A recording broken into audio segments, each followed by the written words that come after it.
All right. We're going to go to the finals. What a funny night. What a funny night this is. Here we go, guys. We're in the finals. It's going to be GuMiHo against MaxPax. It's a best of 5.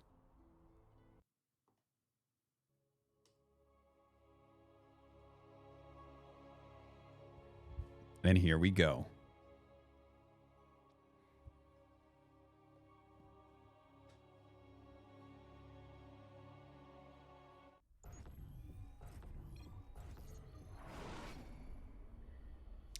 In the bottom left, we have MaxPax.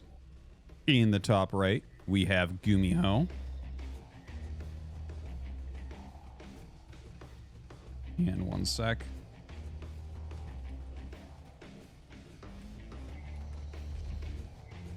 All right, so Radhuset Station. This is going to be probably the most interesting game in this series, I bet you.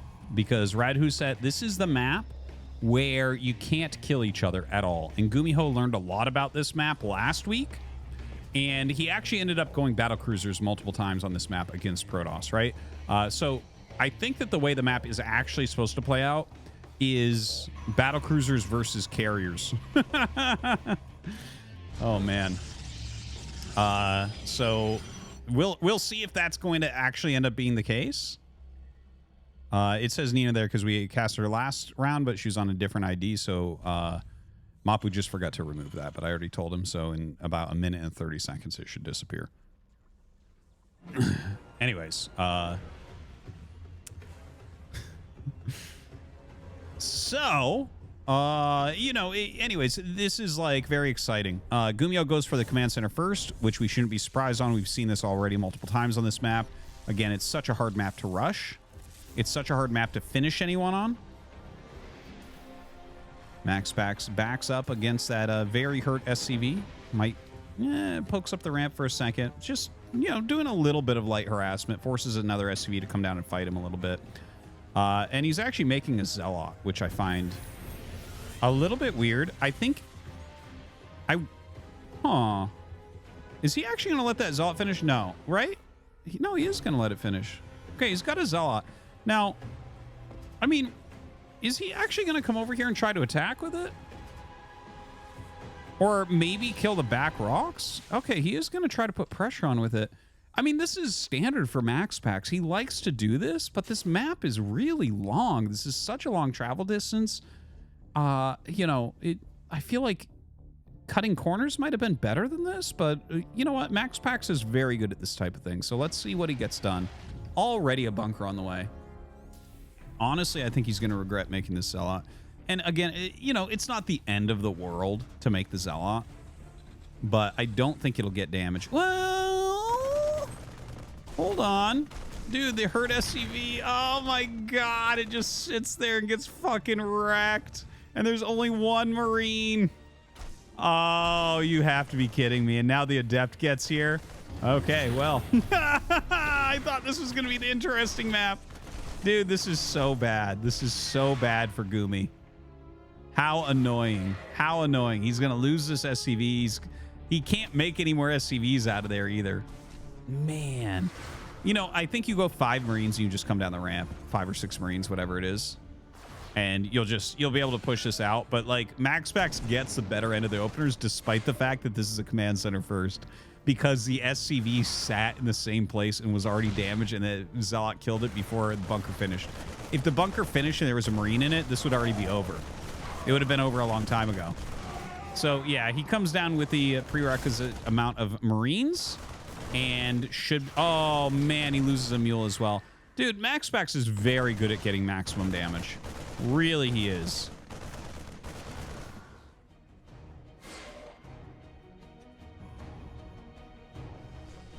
Ooh, a DT drop follow-up. I literally wasn't even paying attention to that. So after all of that, he's going for a very fast DT drop. Not a common build these days in StarCraft 2.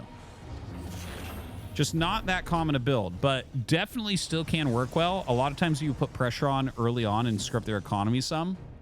Terrans are more likely to utilize all of their mules and not really save any energy. So this might be the perfect situation for MaxPax. He's going to try to end this right off the bat. And here's a funny thing. Like, even if it doesn't work, he's still okay, because it's not like GuMiHo can go and kill him. So third Nexus gets started there. Oh, man. This is actually going to be painful. Now, he almost has a scan and almost has a scan. This is actually kind of lucky, the timing of this. There's a missile turret on the way. Okay, so he's going to have 2 scans, basically, to be able to somewhat deal with this. But you can see the splitting going on here from MaxPax.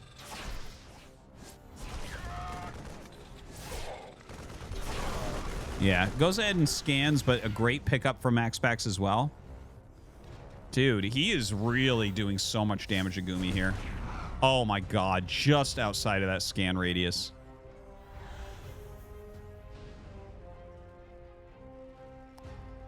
This is a bit brutal.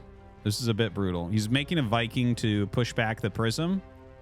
But MaxPax, like, he's up 8 workers against a Command Center first opener.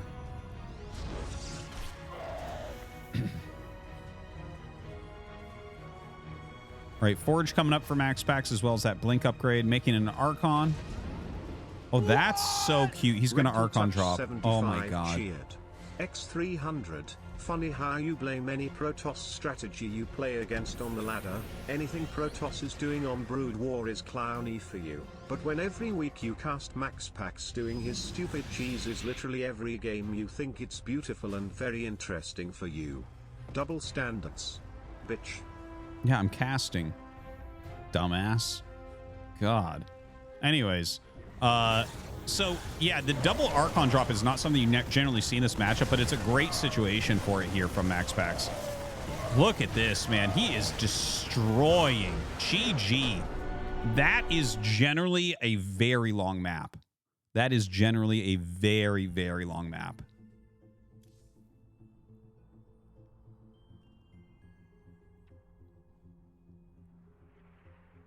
Impressive stuff for MaxPax, man. The Archon follow-up as well. So much damage.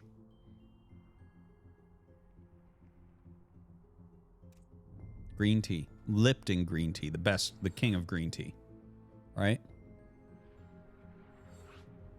And I also brought down a Perrier.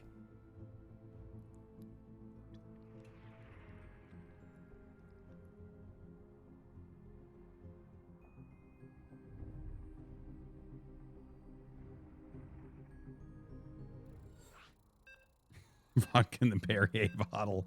Actually, vodka Perrier is delicious. I love it.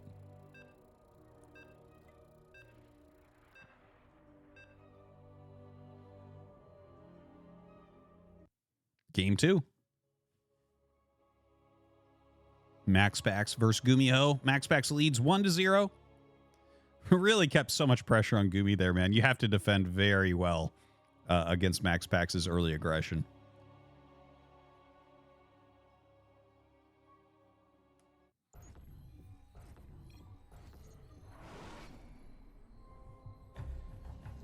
So we have in the top right, MaxPax. In the bottom left, we have Gumi.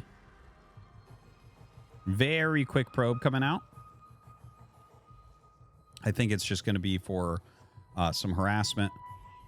And it allows you to see that, you know, there's going to be something missing from Gumi as well. He sends out this SCV so quickly, and they're going to pass each other. So that's kind of an important moment right there, right? They both know each other is out on the map. Mm-hmm. Guys, Mapu is running Artosis Casts 2, where we're uploading StarCraft 2 casts. Use the command StarCraft 2, and you'll get a direct link, and you can go follow the YouTube channel if you like StarCraft 2. It would be appreciated. Yeah, it's just started up, and, you know, Mapu's put in a lot of hard work to it, and it's all my casting so far. And, yeah, it's pretty regular uploads as well, so check it out.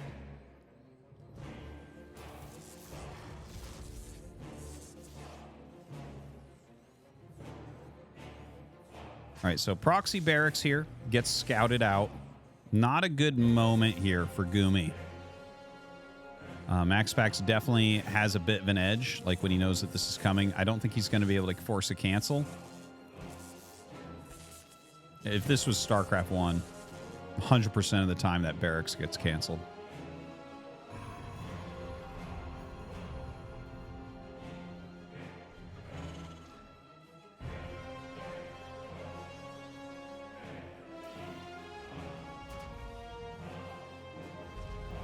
All right, factory at home for GuMiHo in that wall. So he does have some sort of follow-up.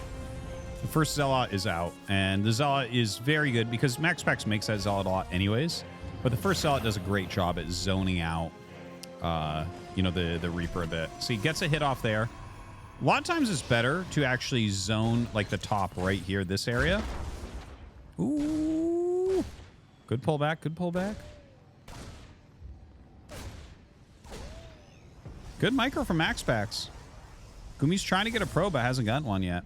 If you don't have the Zealot, you generally can get a couple before the Adept comes out.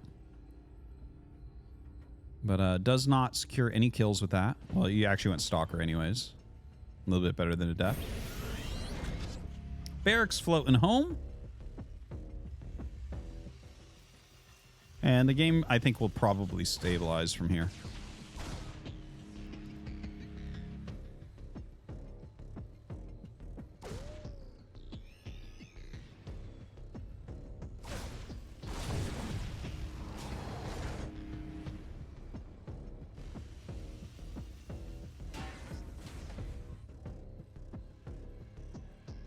So, Stargate coming up.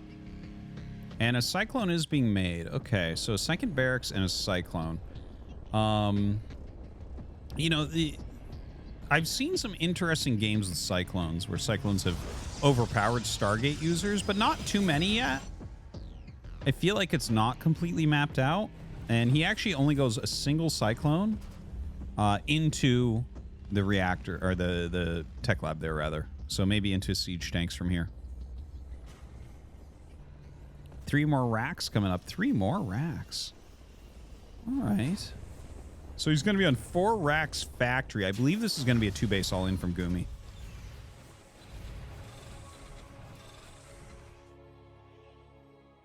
We don't see a starport.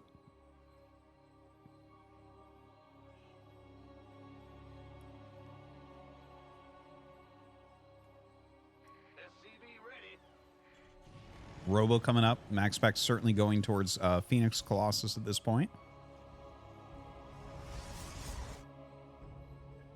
And, well, I mean, it really looks like Gumi's going to do like a very, very strong push. We don't see the starport yet, which is kind of making me think that as well. You know, just skipping out on that. No, he starts +1. So never mind. If you're going to start +1, it's... Well, I mean, there's still the chance. Like, maybe it's just going to be delayed. But I'm not so sure about it anymore with that +1 coming up. You know, I guess if you go Stim then Combat Shields, you're going to kind of have, like, the full package with the +1. It's going to add a lot of power to it. So it could still be. Still no starport coming up, though. And obviously, Medevac's going to add a lot of sustain to that fight.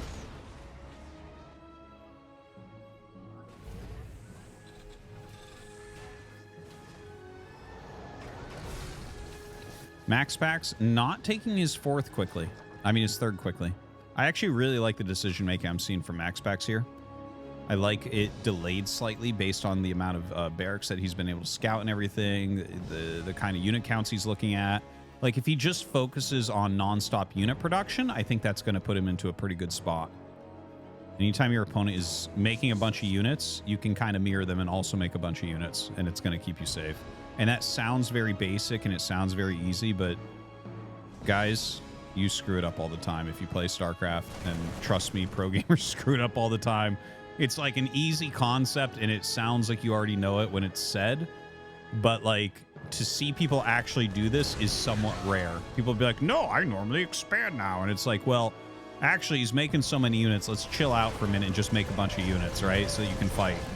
Now, a little bit of a counter there, doing some harassment. This is a very small army from MaxPax. His Phoenixes are all missing. Oh, God, he flies right into that. And, you know, this is commencing. His +1 is going to be finishing up. That combat shield's almost done here as well.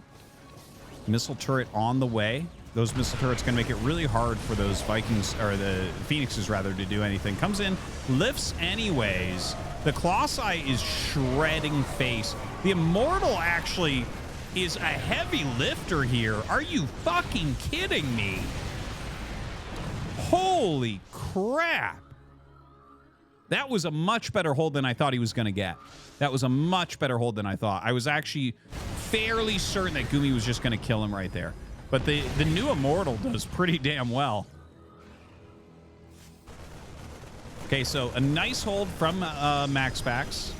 I don't think he even has to cancel that third base. Yeah, he doesn't think so either. Pushes back the main army, going to go down and force back these Marines as well. Very nice stuff here from MaxPax.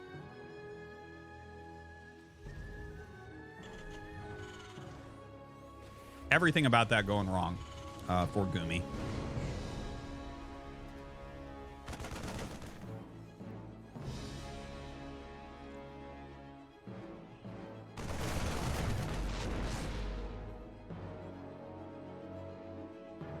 All right, where are we at in this game?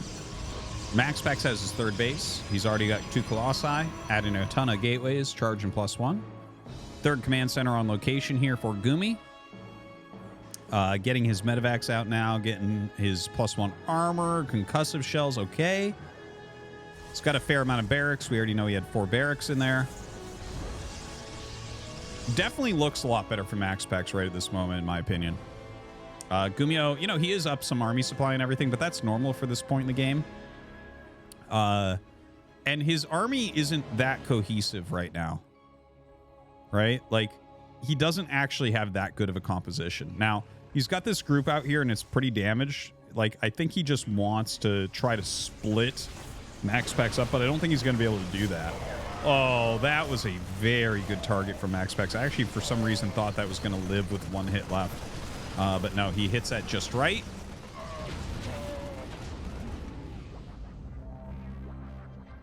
Prism going across the map for a bit of counterplay.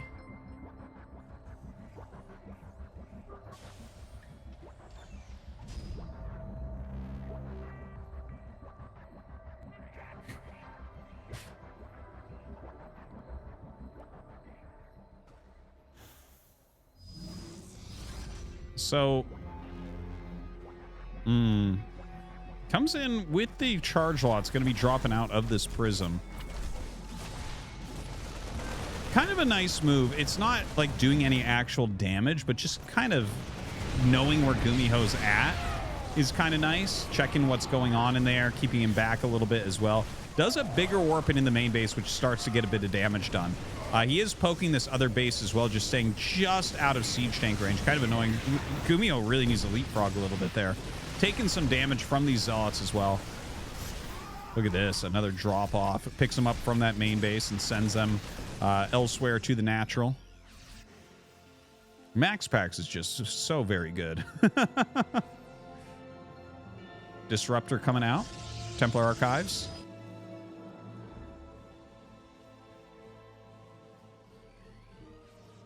Do have to mention that GuMiHo has kept a bit of a supply advantage. Also has kept his workers even, which is a pretty big deal in this matchup. Normally, you're used to Protoss just having more workers than Terran, you know, between Chrono Boost and the speed of expansions. But GuMiHo's done a great job keeping that production up, keeping his worker count very high. So his economy is really, really strong. And that, you know, on the back of that, he does have that very strong army supply. But that being said, again, the army is kind of a funny looking one, isn't it? 5 siege tanks in there. Not that I dislike siege tanks. I think they still have a place in TvP. Even in a game like this, they can be useful. But it can be a little bit hard to control that, right? And sometimes you just have to give them up if something goes wrong. You can't really unsiege them and get away. Now, has these siege tanks really far back? This is so interesting. Look at this. But a flank coming in from MaxPax. He kind of knows what's going on. And look at this. Comes in with the flank at the same time. The Colossi being targeted excellently. But the siege tanks target them down. Only 1 Colossus remains. Vikings unable to quite finish that off so far. Gonna try to go for that kill. Oh, that's a big one. Gets it. And a couple Archons as well as a Disruptor in here. I think he's gonna break through everything. Yeah, it definitely looks that way right now. Nice little group of charge loss. Should have that cooldown on the Disruptor just about now. What? Ooh, just targets it down super, super fast. But as more Zealots come out and the medevacs get lower and lower on energy, I think that this does count as a hold.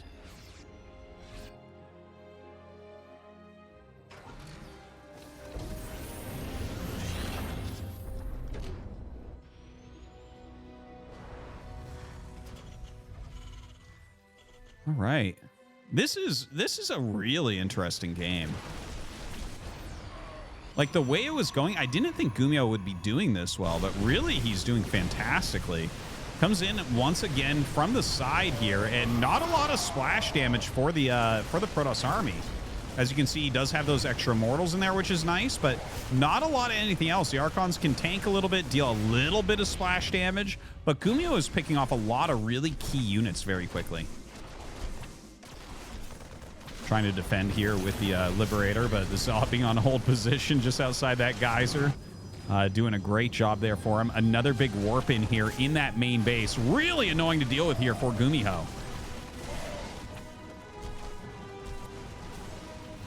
Dude, just the amount of harassment he's doing and expanding again during this time.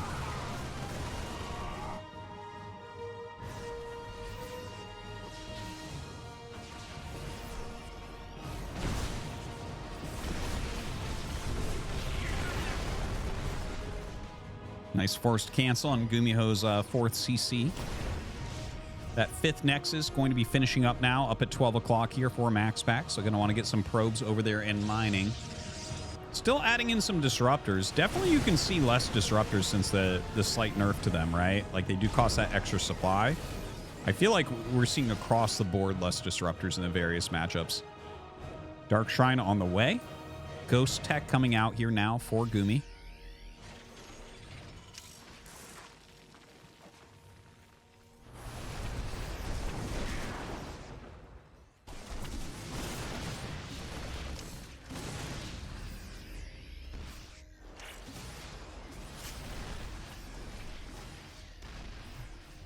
MaxPax is keeping so incredibly active. It's actually very, very impressive to see.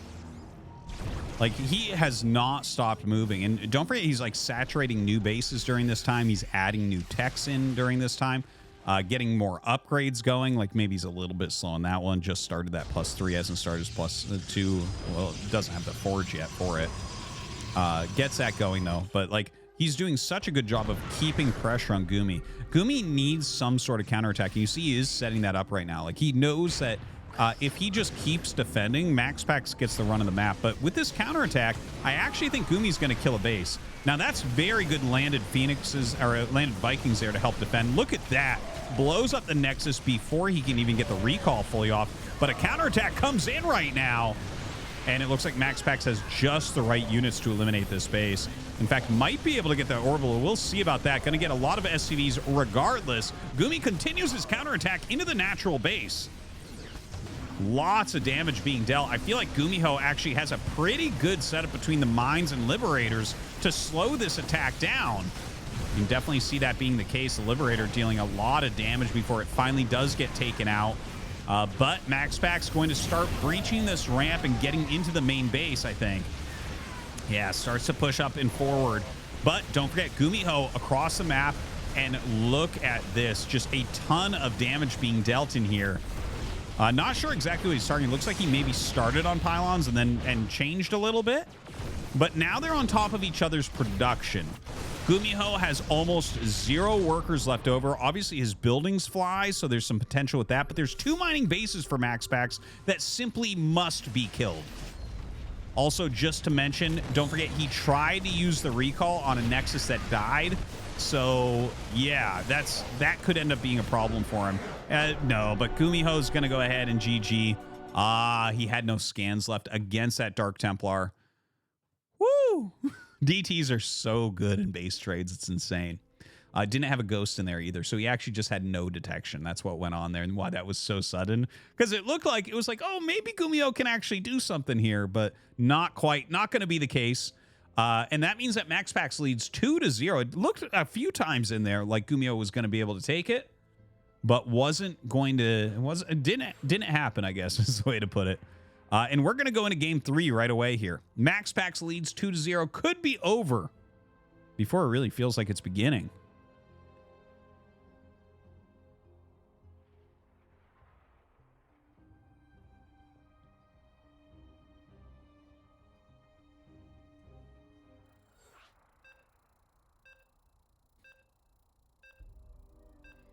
Here we go.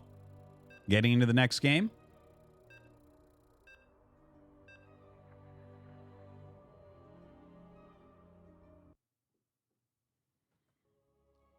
MaxPax versus GuMiHo. Game 3 on Oceanborn. Rectal Touch 75 cheered. X300, wow, MaxPax made invisible men, very impressive. What do you think about it, Artie? Super Protoss skilled. literally doing lame stuff every game, much skill? No? We don't hear much, Artie. When you are playing against it's the most stupid thing, but when you are casting it it's the greatest thing, right, Artie? No? Artie? Artie? Oh my. So anyways, you might notice that this is not StarCraft 1. You are the bitch, bitch. This is StarCraft 2, not StarCraft 1. Thank you. We're going to pause the donos and we'll put them on again after this. So here we are. And yeah, MaxPax here in the top left, GuMiHo in the bottom right. He's sending that SCV super, super fast out across the map. Looks like we're going to have a proxy barracks. I did see him do or was it him? I think so. Float a barracks into someone's main base recently, which was kind of cool. He did a floated in Marauder Rush. I think it was GuMiHo. I believe it happened last week. So we'll see if that's going to be the case. It could just be like a Reaper into a factory at home as well.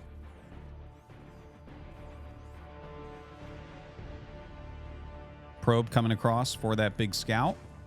And then he's going to realize, uh-oh, there's something out on that map. I wonder, the probe scout may actually trigger GuMiHo not to float this in if his original plan was to float it in. Right? MaxPax, you can see, he's just checking around the base, making sure the barracks isn't in here hidden on the side. That's sometimes something a Terran player likes to do. And he is going to float it in, guys. Ultimate cheese. Let's go. Let's fucking go. Factory on the way. And he is going for concussive shells. Okay, so basically what this is concussive shells plus Marauder. And yeah, you're just... It can do reasonably well. It's not something that kills you because you can pull a bunch of probes to fight it. Because you get them up against the wall, right? But the way you land the racks, like for instance, you could go above the tech lab with the Marauders, like you can micro back to there, and they get less surface area, so you get more damage. So you can see this is well mapped out. The Geyser does not see the edge of the barracks, and he should wait for 2 Marauders before going. You don't go with your first, it's too weak. You wait for 2, you have your concussive shells, and then you go. Now, a Hellion is on the way. And yeah, you can see he's in that little nook I was talking about above the tech lab in case he gets found. Very risky plays here from Gumi. But with great risk, sometimes comes great reward.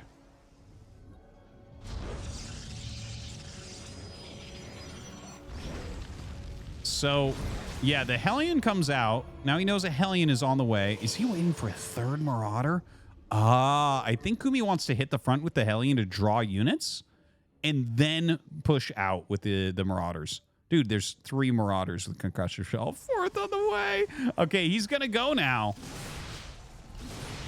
Now, here come the probes. Yeah, very hard to actually get on top of that. Now, the Marauders up here, you know, there is this shield battery and he can overcharge. So it's actually really hard to kill these. Yeah, might have to throw down the overcharge. There it is. There it is. Ooh, got to be careful. It loses one right there. Now the Marauder's going to be popping relatively soon. So he pulls back, gets less surface area for those probes to fight. But you know what? With the Stalkers, with the probes as well, definitely doable. GG is called, and that's going to be that. That's a 3-0 for MaxPax. Gumi's cheese not ending up working there. And MaxPax wins yet another cup.